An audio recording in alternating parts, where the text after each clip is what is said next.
मचिया ही बैठी है सासु तो बहुअर से अरज करई हो।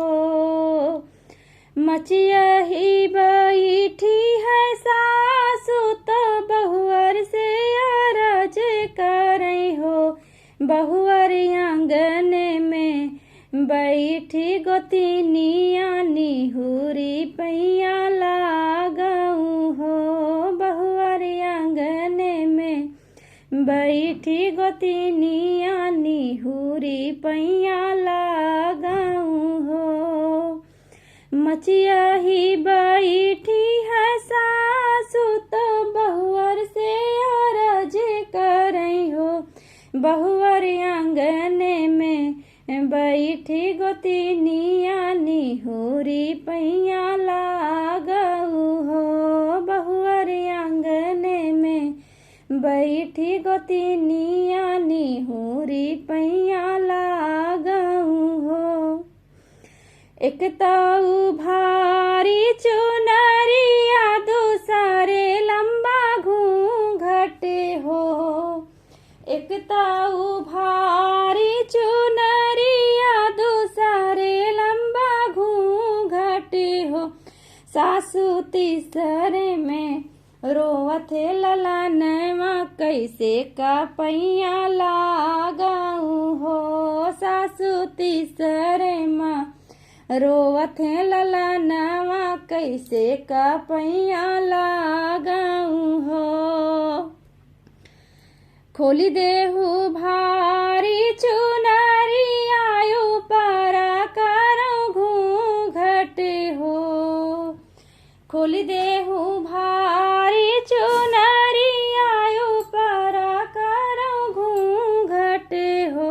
बहुअर ललना ओ लारो पलानवा निहुरी पैया लागऊ हो। बहुअर ललना ओ लारो पलानवा निहुरी पैया लागऊ हो। एक तो मैं धना से धनवाई तीन पूता से पूतवई तीन हो। एक तो मैं धना से धनवाई तीन पूता से पूतवई तीन हो। सासु तीसरे में पिया के दुलारी कैसे का पैया लागऊ हो। सासु तीसरे में पिया के दुलारी कैसे का पैया लागऊ हो। सासु तीसरे में पिया के दुलारी कैसे का पैया लागऊ हो। हमरे न धना से धनवाई तीन पूता से पूतवाई तीन हो। हमरे ने धना से धनवाई तीन पूता से पूतवाई तीन हो। बहुअर हमारे ने बेटा के दुलारी निहुरी पैया लागऊ हो। बहुअर हमारे न बेटा के दुलारी निहुरी पैया लागऊ हो। बहुअर हमारे न बेटा के दुलारी निहुरी पैया लागऊ हो।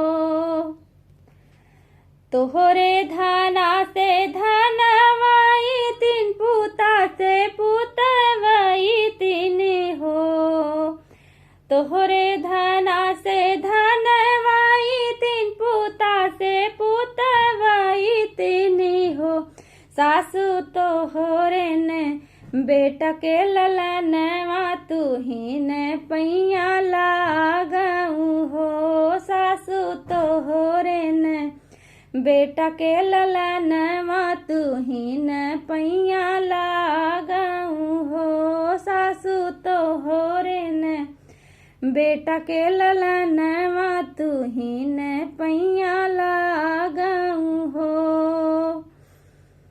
मचिया ही बैठी है सासु तो बहुअर से अरज करई हो। मचिया ही बैठी है सा